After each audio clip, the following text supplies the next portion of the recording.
하나님 아버지와 우리 주 예수 그리스도로부터 오는 은혜와 평강이 이 자리에 계신 여러분과 함께 하시길 주님의 이름으로 축원합니다.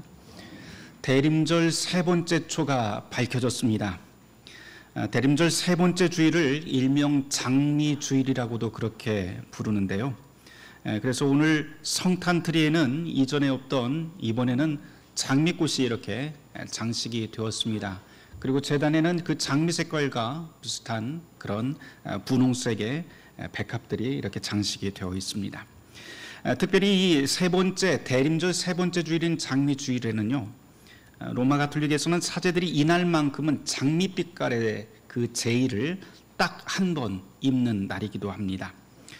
그렇게 하는 이유는 성탄까지 총 4번의 주일 동안 기도, 금식, 자선을 하는 신자들에게 이제 희망의 날이 우리에게 가까이 왔다라고 하는 것을 알려주면서 지친 몸과 마음을 위로하고 힘을 주려고 하는 의미라고 합니다.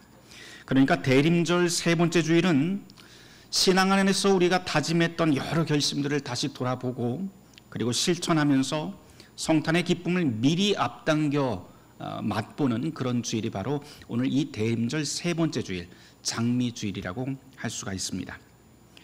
그런데 오늘 교회력 말씀들을 우리가 쭉 읽어보면 이런 장미주일이라고 하는 그 이름에는 썩 그렇게 잘 어울리는 것 같지는 않습니다. 오늘 복음서 교회력 말씀으로 읽은 마태복음 11장에는 옥에 갇힌 요한이 갈대처럼 흔들리며 의심하는 장면이 나옵니다. 세상의 주인으로 오실 분을 기다려왔는데 소문을 듣자 하니까 그분이 정말 맞을까라고 하면서 의심하고 있습니다. 그래서 옥에 갇힌 이 요한이 제자들을 예수님께 보내서 확인하는 내용이 오늘 복음서 본문입니다. 정말 이분이 내가 기다리는 그 메시아가 맞을까? 저 사람을 계속 믿어도 될까? 라고 말입니다. 우리는 이 세례 요한의 의심 섞인 갈등을 어느 정도 이해할 수는 있을 것 같아요. 요한은 이제껏 광야에서 불같이 하나님의 심판을 선포하고 사람들에게 삶을 되돌릴 것을 그렇게 회개를 촉구했습니다. 이제 곧 심판의 날에 도래야 할 것이고 그때 오실 메시아는 도끼로 나무 뿌리를 내려찍듯 세상을 심판할 무시무시한 분이라고 이야기해 왔습니다. 요한은 그렇게 선포하면서 바로 그분이 누구냐면은 얼마 전 요단강에 들어와서 자기 앞에서 세례받은 그 예수라고 하는 분이 바로 그 메시아가 될 것이라고 믿어왔습니다.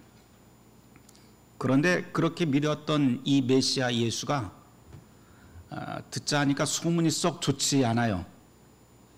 지금 요한은 자기는 죄에 대항해서 싸우다가 옥살이를 하고 있는데 자기가 기다리는 예수는 먹보요 술꾼이 되어서 죄인들과 한식탁에 앉아 노닥거리고 먹고 마시고 여인들과 발을 씻으면 노닥거린다는 풍문이 옥 안으로 들려옵니다.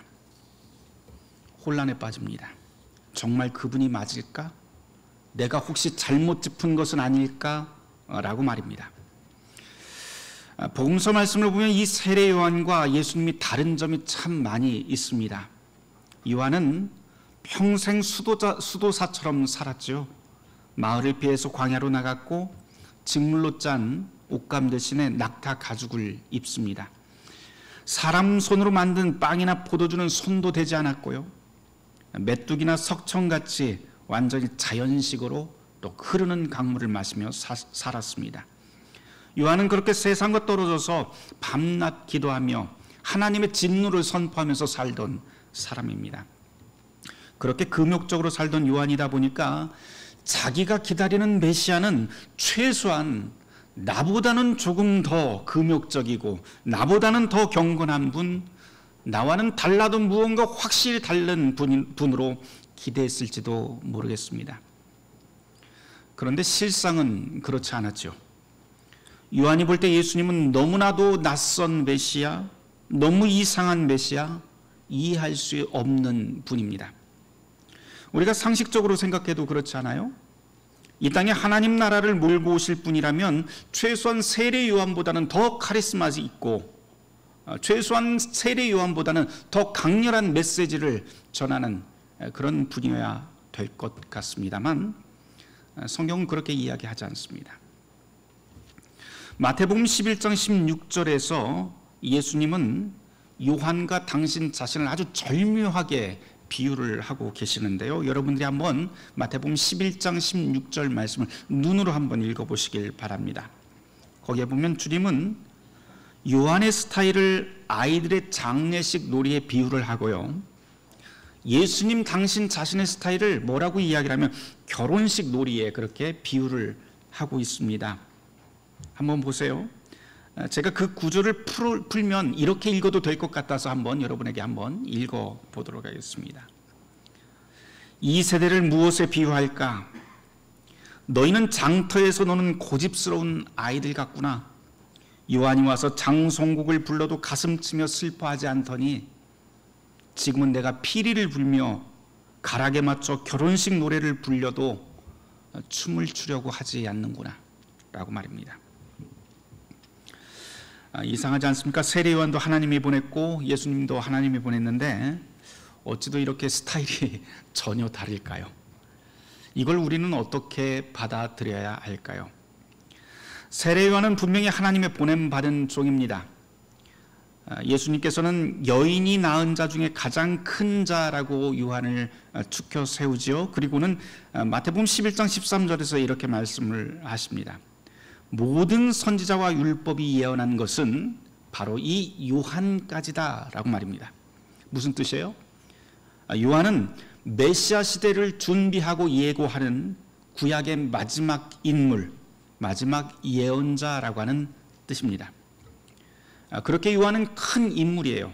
그러니까 사람들이 그렇게 몰려서 회개하고 삶을 돌이켰던 것이죠.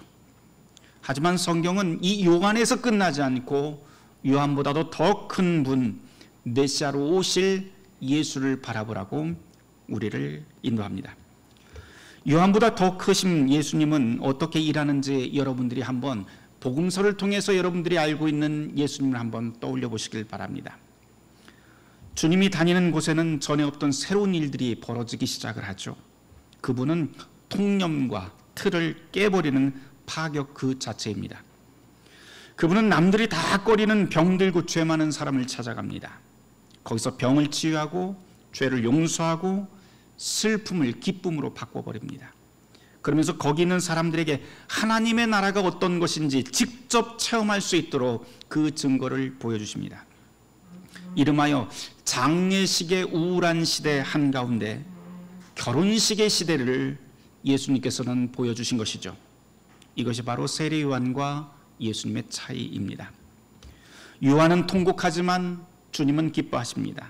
요한은 장송곡을 노래하지만 주님은 환희의 찬가를 부르십니다. 요한은 빵을 입에 대지도 않지만 주님은 친히 빵이 되어 스스로를 쪼개어 우리 모두에게 나눠주십니다. 요한은 포도주를 마시지 않지만 주님은 물로 포도주를 만들어 잔치가 계속되도록 하십니다. 요한은 낙타 가죽옷을 입지만 주님께서는 사랑과 평화의 옷을 입으십니다. 요한은 심판을 선포하고 죄인을 내쫓지만 주님은 기쁜 소식으로 죄인을 초대하십니다. 주님은 그렇게 주변인으로 내몰린 모든 사람들을 하나님 나라의 한 중심으로 초대하십니다. 세례 요한과 그의 제자들은 이런 예수님을 도무지 이해할 수 없었던 것이지요. 그래서 요한은 자기 제자들을 예수님께 보내 묻습니다. 당신 정말 그분 맞습니까? 라고 말입니다.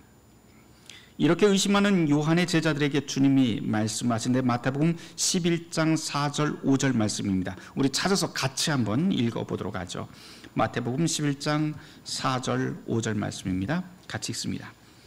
예수께서 대답하여 이르시되 너희가 가서 듣고 보는 것을 요한에게 알리되 맹인이 보며 못 걷는 사람이 걸으며 나병 환자가 깨끗함을 받으며 못 듣는 자가 들으며 죽은 자가 살아나며 가난한 자에게 복음이 전파된다 하라. 아멘. 그리고는 이어지는 6절 말씀에서 예수님께서 아주 중요한 한마디를 더 덧붙이시는데요. 거기도 한번 같이 읽어보도록 하죠. 6절 말씀입니다. 누구든지 나로 말미암아 실족하지 아니하는 자는 복이 있도다 하시니라. 아멘. 우리가 방금 4절에서부터 6절까지 함께 읽었는데요. 그 뜻은 무엇입니까? 예수님은 단지 사람들의 육체의 질병을 고치는 것으로 끝나지 않겠다고 하는 말씀입니다. 눈먼 자가 본다라고 하는 것은 이전에 보지 못했던 진실들이 대낮처럼 드러나게 될 것이라고 하는 뜻이고, 절름발이와 문둥병자가 일어나 걷는다고 하는 것은 누구든지 생명의 고귀함을 인정하고 존중받는 세상이 된다고 하는 뜻이고, 듣지 못하는 자가 듣게 된다고 하는 말은 그동안 악한 세상에서 비밀로 감춰져 있던 것들이 하나둘 드러난다는 뜻이고, 죽은 이가 일어난다고 하는 뜻은 절망 속에 있던 만물이 희망의 시대를 맞이한다는 뜻이며, 가난한 이에게 복음이 전파된다고 하는 뜻은 누구나 배고픔 없는 생명의 포만을 누릴 수 있다라고 하는 뜻입니다. 예수님은 이 모든 것을 통틀어서 한마디로 요약을 하시는데요, 바로 기쁜 소식 복음이라고 말씀해 주십니다. 그리고는 이 소식을 전하는 이를 바로 아래야만 세상에서 실족하지 않게 되며 이런 깨달음이 흔들림 없는 희망이 된다고 말씀하십니다. 그런데 여러분, 예수님께서 방금 하신 이 말씀을 뒤집어 보면 우린 여태껏 이런 세상에서 살아본 적이 없다라고 하는 뜻이 됩니다. 선과 악, 진실, 이런 것들은 언제나 모호하게 뒤엉켜 있는 세상 속에서 우리는 지금 살아가고 있고, 사람이 사람 대접을 받지 못하고 빈부격차는 하늘과 땅 차이로 계속해서 벌어지고, 권력이 없으면 억울해도 입도 뻥끗 못하는 그런 세상이 바로 복음 없는 우리의 세상입니다. 그런 암울한 세상 한가운데 주님이 복음을 들고 걸어 들어오십니다.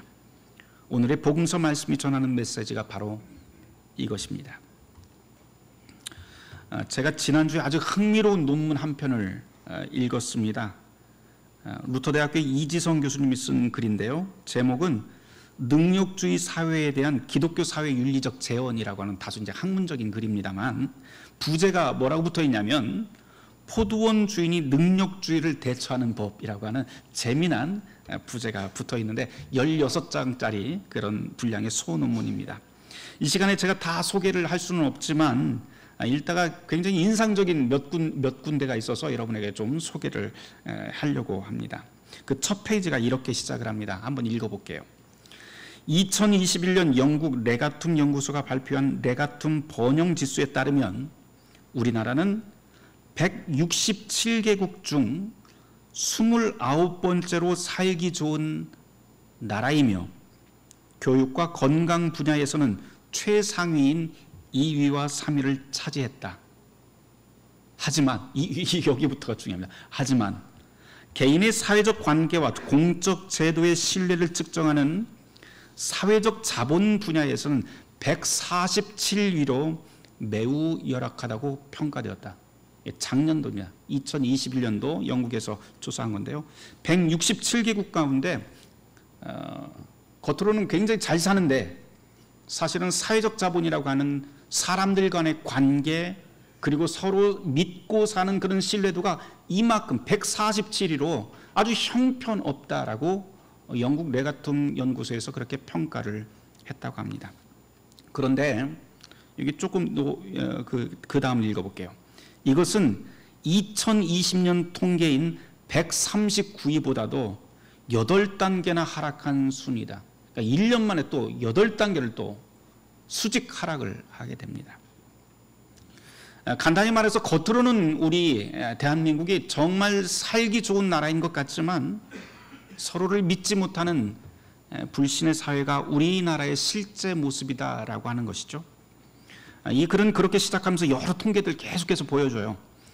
그러면서 그 원인이 뭐냐고 이렇게 분석을 하고 있냐면, 이재성 교수는 이렇게 아주 짧게 이야기를 하더라고요.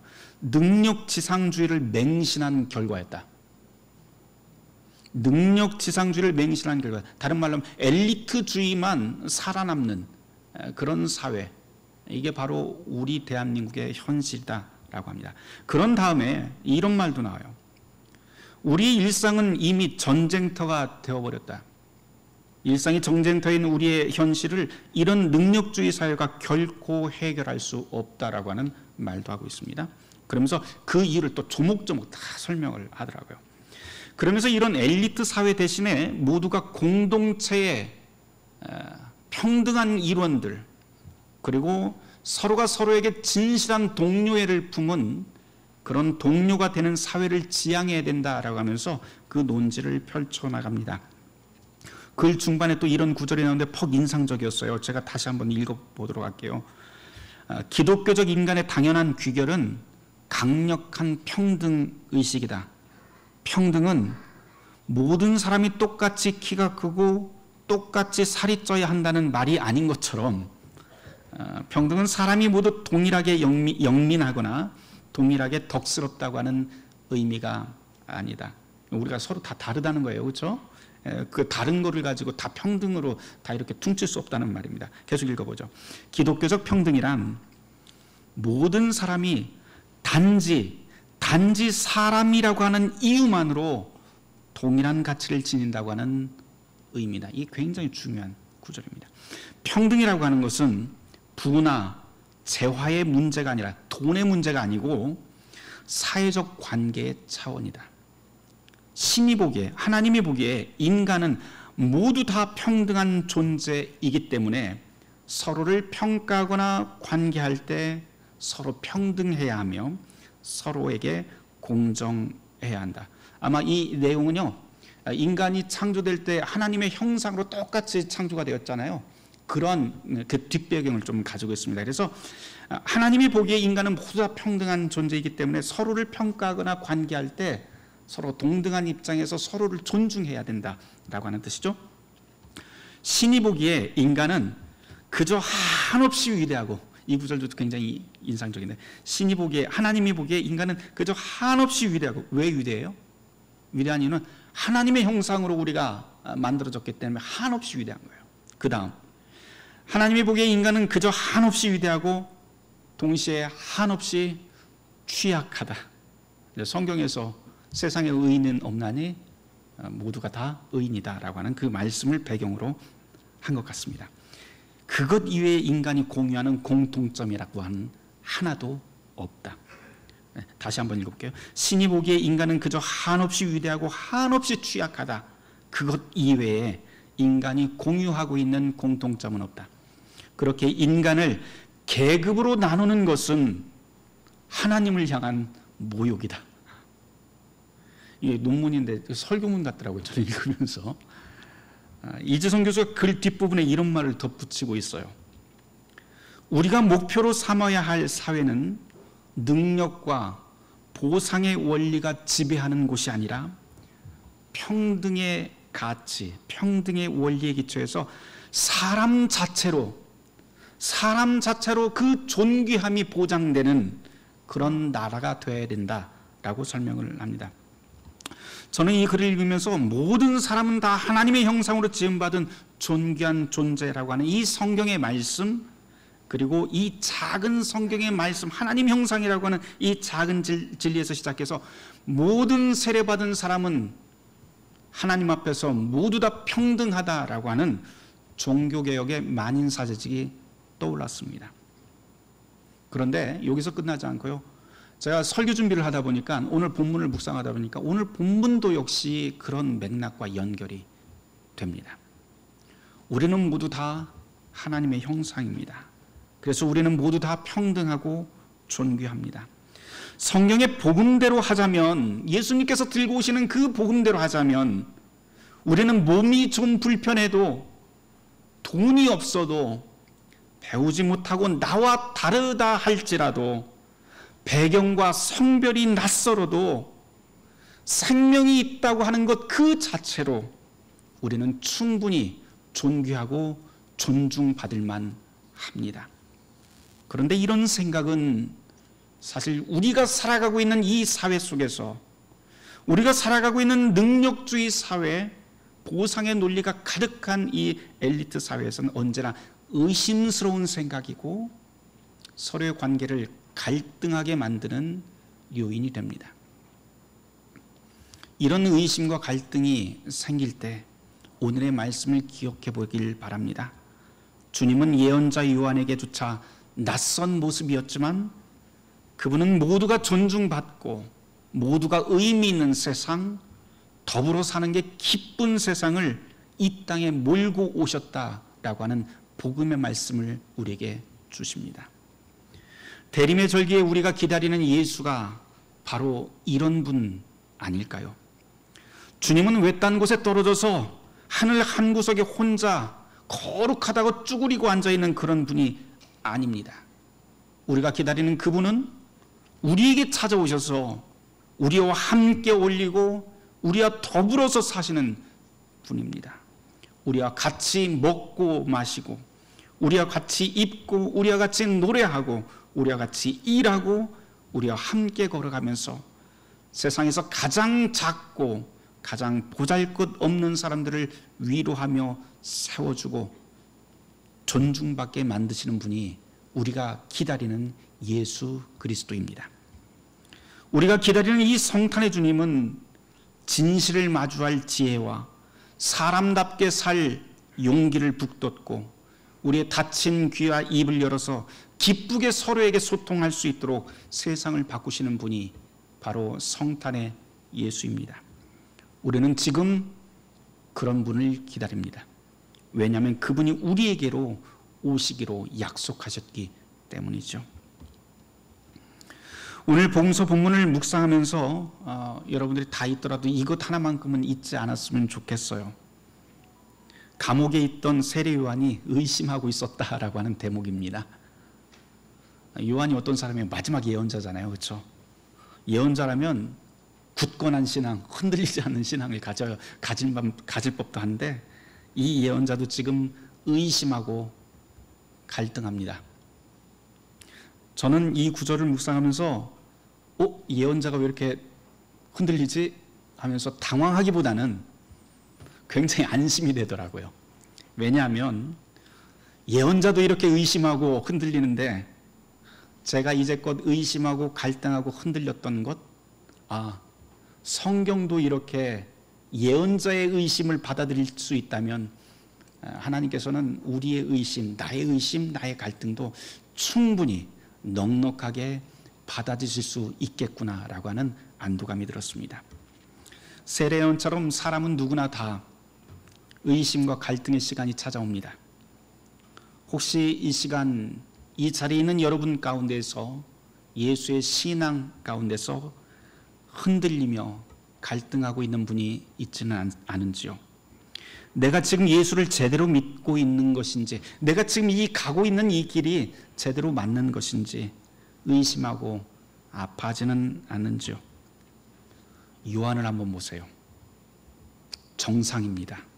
왜냐하면 우리 역시 요한처럼 감옥처럼 갇힌 세상, 거룩함을 탈취당하는 세상에서 살고 있기 때문입니다. 지금 의심하고 있다면 요한에게서 한 가지 배울 점이 있습니다. 갇힌 요한이 제자들을 예수님께 보내서 자기의 의심을 있는 그대로 토로하기 시작합니다. 이처럼 우리의 의심과 절망도 주님께 가져와 물을 수 있어야 합니다. 그때 주님은 요한의 제자들에게 답변해 주신 것처럼 우리에게도 그 답을 해 주실 것입니다. 다만 요한이 그 답을 기다렸던 것처럼 우리도 주님의 답을 인내하며 기다릴 시간이 필요합니다. 기다림의 시간이 지나면 의심보다도 확실히 더 큰 주님이 의심의 안개를 거두고 그 해답을 명쾌하게 우리에게 주실 것입니다. 말씀을 맺습니다. 사랑하는 성도 여러분, 우리에게 오시는 성탄의 주님이 이렇게 말씀하십니다. 너희가 듣고 보는 것을 전하라. 눈먼 자가 보고 절름발이들이 일어나 걷고 문둥병자들이 깨끗해지고 듣지 못하는 자가 들으며 죽은 이들이 일어나고 가난한 이들에게 기쁜 소식이 전파되는 이 복음을 전하라 라고 말입니다. 이것은 주님의 말씀입니다. 바라기는 이 기쁜 소식이 저 여러분 한가운데서 이루어지길 주님의 이름으로 축원합니다. 모든 지각에 뛰어난 하나님의 평강이 그리스도 예수 안에서 우리의 마음과 생각을 지키실 것입니다. 함께 침묵하며 기도하도록 하겠습니다.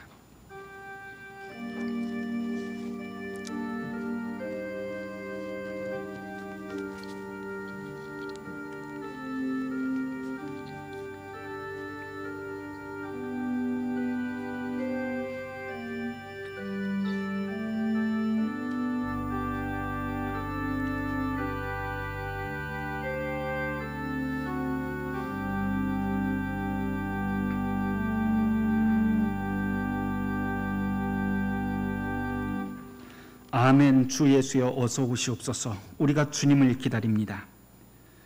우리의 대한민국이, 우리의 교회가, 우리의 삶의 터전이 주님을 기다립니다. 저희 가운데 오셔서 천국의 발자국을 보여주시고 우리로 하여금 치유와 회복과 살림의 역사를 감당하는 신앙 공동체가 되게 하여 주옵소서. 예수님의 이름으로 기도하옵나이다.